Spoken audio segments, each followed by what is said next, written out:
Whoa. What am I doing talking about a mobile game? How could a mobile game produce a video longer than even like 5 seconds? Well, Clash of Clans is very different, and Supercell, the producers of the game, might have the most in-depth story I've ever dug into. Clash of Clans, possibly one of the biggest games ever released on mobile devices. What makes this game so large? Well, before we jump into Clash itself, how did the company even have a chance to build this game? Supercell started off with the most basic resources imaginable. At the time of its founding, the company's office consisted of a 30 square meter room, 6 desks from a recycling center, and most importantly, their own coffee maker. A tiny team to say the very least. However, this was something they were fine with, as they believed having offices consisting of very small groups allowed each one to stay passionate about their projects, and big offices made creating a lot less fun. In 2011, a year after the founding of Supercell, the very first game was being produced and originated as a PC game known as Gunshine.net. Visiting the site now will lead to a farewell message from the team, but for reasons I will discuss in a moment. Supercell formed their team with the idea of cross-platforming. The goal was to have Gunshine to start as a flash game and slowly get ported to devices like mobile, which wasn't too large of a market at the time. However, it was still a new concept with lots of potential. The game peaked at around 500,000 monthly players that summer, but unfortunately Supercell wasn't as proud of this game as they originally were, as it was a very difficult game to get into, and even after finally getting into it, it was a very short-lived game, and players seemed to just leave after a month or two. After a lot of thinking, Supercell gave up on this game, as they had new ideas in their head: the mobile genre. Supercell so far had a negative track record with mobile, as at this point they not only gave up on Gunshine, but they gave up on the mobile version as well, as it was more difficult to optimize than they intended it to be. But then they ran into what they referred to as the ultimate games platform. Mobile games were slowly becoming a thing, and as using a smartphone for entertainment reasons became more mainstream, the pioneer of these touchscreen devices, Apple, created a brand new touch device, one that instead of being a phone, was a much larger screen and was intended to be used for social media, managing emails, and of course, playing games. Supercell had a few of these shipped to them to play around with, and they immediately fell in love with these devices. They were perfect, they had large screens, and they had the ability to be super interactive. However, with this intuitive style of game, Supercell had a decision to make, as they could keep producing PC games, or put all their money into one platform going against their cross-platform basis. However, putting all this money and all their efforts into this would be crucial to produce any high-quality game on these brand new devices. Well, Supercell was very passionate about the iPad, as all their other projects leading up to this were cancelled, and they changed their mental mindset to a strategy known as tablet first, then of course changed to mobile first as smartphones and tablets merged together when it comes to games. This path was a heartbreaking one for Supercell, as they had other games in the vault, most notably a game called Magic, but they had to axe all these games in order to put all their money and all their focus towards mobile. And that game is important to remember, as the team in charge of building it would then move over to build the mobile game we now know as Clash of Clans. However, before that, Supercell had a couple experiments, and one explosive success.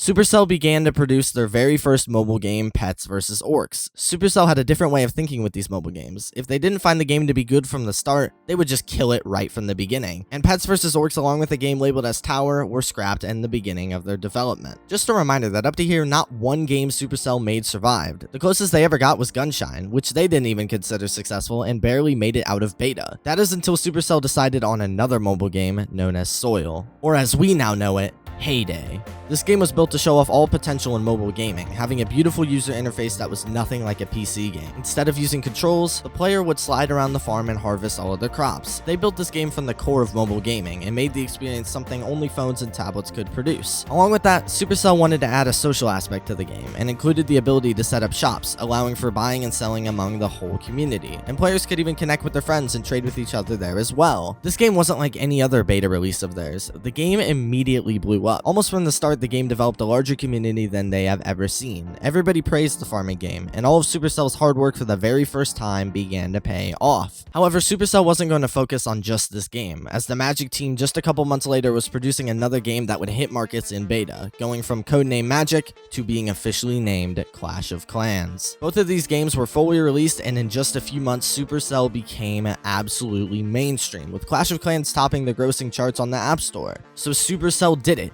they were able to, after a long time of reinvention, produce a major hit success. Actually, 2 of them. Other similar games would later be released, like Boom Beach, that would also end up being successful, and Clash of Clans even inspired a full-blown spin-off known as Clash Royale, which is a game that in a lot of people's eyes was even better than Clash of Clans. But we've reached up to modern times, where Supercell was one of the biggest mobile companies to surface as they pioneered modern phone games. But sure, Heyday was very successful for reasons listed earlier, but why was Clash of Clans even bigger? Well, thinking back to those points, Heyday's intuitive design on mobile along with its fun idle-based gameplay gave the player a perfect mobile experience, a game that could be played over and over again for years. However, it only took a couple minutes to play each session, which would be the proper window for people looking for a game while doing things like waiting a few minutes for a doctor's appointment. Supercell decided that, hey, if it isn't broken, don't fix it, and made a very similar game style for Clash of Clans down to the core principles of having a farm, navigating that farm through different structures, and having the job of upgrading these structures over time. The key difference between these two, however, was the theming. Clash of Clans is an intense strategy-based primitive battle simulator, allowing for the players to design their bases and upgrade them at their own pace to build the best base. And unlike Heyday, where the social interaction is peaceful farm trades, Clash of Clans' social interaction is based on going to somebody else's base and try to absolutely destroy it. There are some friendly elements to it, like clans. However, these clans are just where people gather to destroy other clans' bases. The game was a whole lot more intense than Heyday. However, this wasn't a bad thing, as people loved the idea of a more intense experience. To put it simply, for Clash of Clans, it was basically a much more in-depth version of Heyday, taking every piece of its success and just making it better. And with it being a mobile game, people wouldn't have to spend much time on it. However, the game, along with its surface simplicity, came a very in-depth strategic skill gap, allowing for casual players to live casual and let the people who enjoyed the game so much they spent lengthier periods of time in it to develop complicated attack strategies and defenses. Sure, the game definitely had its controversies that need to be addressed. For example, the game being very pay to win, as the player would have to wait for upgrades to complete, and using buyable gems the player could speed the process up. However, this was standard for the mobile community, like it or not, and the game had neither a paywall or advertisements, meaning they had to have some way to make money, which I could even see as more respectable than just throwing ads everywhere. What also made this game so different was the fact that it never really died. Think about all the games you used to play.